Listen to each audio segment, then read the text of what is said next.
Hello. In this presentation, I will introduce the topic of neural networks. The idea is to extend what we have seen in linear models like linear regression and logistic regression using polynomial functions to more complex models, nonlinear models, such as neural networks. So I will explain first the basics of neural networks, which the most basic algorithm is the perceptron.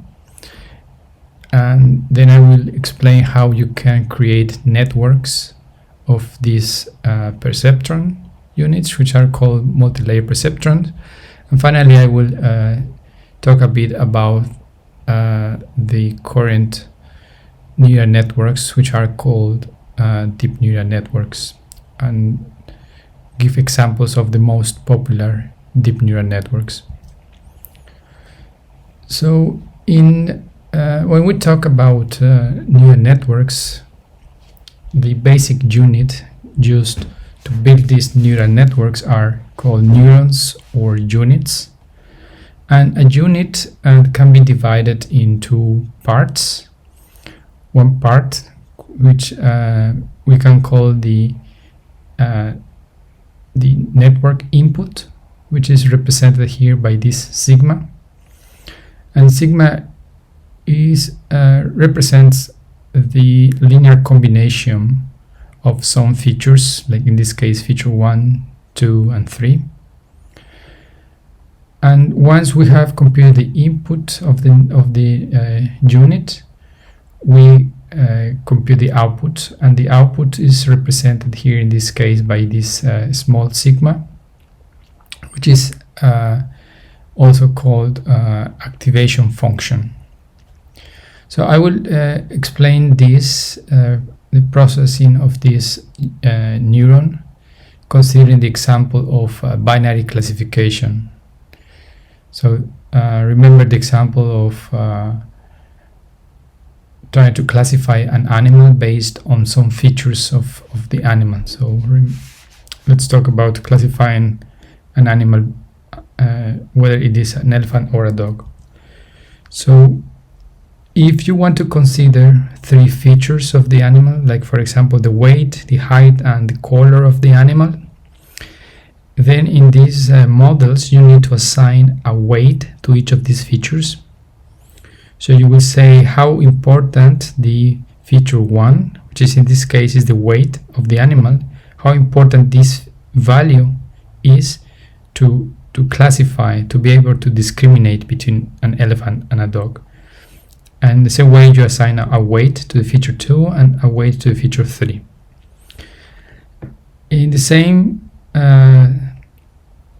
situation that we had with the logistic regression, where we needed to add one term that is independent of the features, we also here in neural networks we need to add a term which is called the bias, and it is represented here by this one.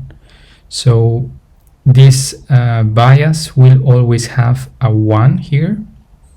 So it's like having feature 0, which always have a value of 0 for every example, and there is a weight assigned to that signal, to that number 1, which we are going to call B. Sometimes it is simply called W0.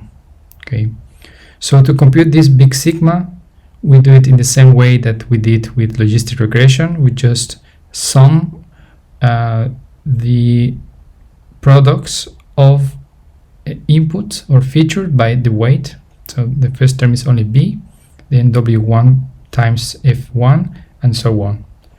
Once we have computed this number, this big sigma could take any value, because this is not bounded any way in any way. So you can get any real number when you evaluate the input of a unit. So once we have calculated the input of the unit, then we need to evaluate that number, this big sigma, in our activation function. So in this case, I am using the sigmoid function, which you have already worked with. And when you evaluate this sigma, this big sigma here, then you are mapping the set of real numbers to the set defined by the open interval 0, 1. So you will get a number between 0 and 1. So remember, the shape of the function is a S-shaped function. So for any number that you evaluate here in this function, you will get an output between 0 and 1. It will never be 1 and it will never be 0. That's why we're saying this is an open interval. And if you evaluate the number 0, you will get here exactly 0.5. And if you evaluate any positive number, you will get a number larger than 0.5 to the right. And to the left, if you evaluate any negative number, you will get a number less than 0.5. Okay, so this is one of the most popular activation functions in neural networks. There are others. Later on, we will talk about the ReLU function, which is the rectified linear function, which was introduced especially for trying to reduce a problem called the vanishing gradient problem. And that function, we will see that allows to train neural networks with many layers. These what we call now deep neural networks. There are others, like for example the tangent hyperbolic. This is very popular also. The difference with that function is that the output goes from -1 to +1. Okay, so let's talk about the basic functions that were studied in the early days of the neural network, so you can have an idea of how the initial workings on neural networks was developed. So take the AND function, okay, for two inputs. In this case, I will consider feature 1 and feature 2 as the inputs. The AND function will give you a 1, which in this case is a black circle, when both the feature F1 and F2 have a value of 1. So if you want to look at this in a table, from all the combinations, we have 4 possible combinations of values of F1 and F2. Only the row in this table where both F1 and F2 have a 1, only in this situation you will have an output of 1. So you can see this as a binary classification in which according to the input you will get whether 0 or 1.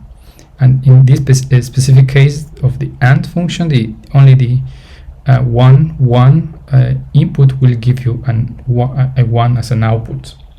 Okay, so if you want to train a neuron to solve this classification problem, what you need to do is to find a line that will passes exactly between the cloud of white points and this black point. Okay, and how many lines can go through this area? So we can have an infinite number of lines, but we just need one. Okay, so one possibility would be to draw a line that visits the point or the coordinates 0, 1.5. Okay, so in this position here, and that crosses also here in f1, 1.5 and 0. So this is a possibility. This is a line that will classify perfectly these white points and this black point. Okay, so we can given these 2 points, we can build this straight line equation. We know that we need some amount of f1, some amount of f2, and the general form will be this, which is, as you can see here, is just the big sigma of the neuron. Okay, so if we say, okay, every point that is on this line, on this red line, will evaluate this equation to be 0. Okay, from here we can say, okay, one of these points that make this expression to be 0 is 1.0, which is this point here, and then we can replace these numbers in the equation and solve for W1. Okay, in the same way we can solve for the other point 0, 1.5 and get W2 to be -1. And using these values, then we can solve that B must be 1.5 if the first weight and the second weight are -1. Finally, we can write it like this, or we can even we can also multiply it by -1, so we can have the features to be positive, and we can know that the weight or parameters of this equation should be 1, and the bias could be, or should be in this case, -1.5. So once we have found an equation of a straight line that passes between these cloud of points, then we can use that to classify the points or new points. So in this case we can check our 4 points to see if this is correct. So for example, if we evaluate the point 0, 0, which is this one here, if we evaluate in this big sigma equation, we will get a -1.5, which is less than 0, and if this is less than 0, then we will classify it as a 0, as a negative example. Okay, so in the same way we can do this evaluation with the point 0, 1, which is this point here. Again, if we evaluate it here, we will get a -0.5. Okay, we will have 0 plus 1 minus 1.5, you get -0.5, which again is less than 0, so this is again classified as a negative example. The same happened with this point here, 1, 0, we get -0.5, it's again a negative. And finally, if we evaluate the black point 1, 1, then we will get 1 plus 1 minus 1.5, you will get 0.5, and in this case this is larger than 0, and therefore we will classify it as a 1, as a positive example. So we can verify that our model is working correctly for these points. Okay. So the AND function was, let's say, pretty simple to solve. All we needed to do is to find one line that passes just between these 2 cloud of points. What happens with the OR function? In the case of OR function, we will get a 0 only when both inputs are 0. Otherwise we will get a 1. So we need only one of the inputs to be activated in order to get an activation of this function. So graphically we see as a 1 point that is white, a negative example, and we have 3 positive examples. So in the same way that we found a straight line between whites and black points, we do the same. In this case, one of the possible lines could pass in this point here, 0.5 and 0.5, If we repeat the same process, we will get that our equation is this one, f1 plus f2 minus 0.5, and you can use it again to classify your points, and you will see that this white point will be less than 0, the evaluation, so it's a negative, and all these 3 will be above the straight line, so you will get positive, a positive, and a positive evaluation for these 3 points. So it's basically the same problem as the AND function. So these two first functions were pretty simple to solve using this concept of neuron, but at some point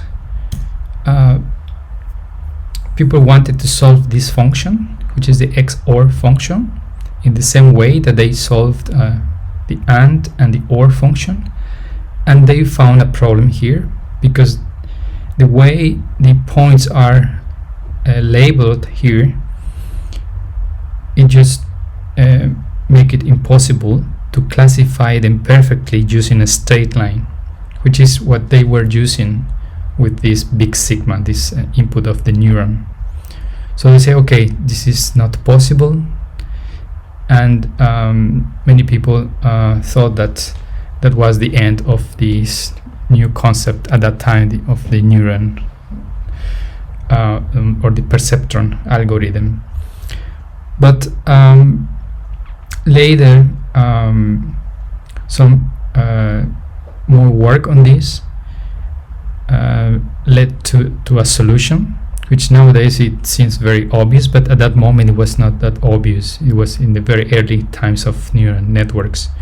So the solution is, okay, let's try first to find okay, so this is the XOR function. It will get activated when one of the inputs is 0 and the other is 1.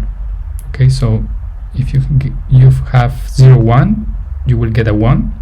If you have 1 and 0, you will get a 1.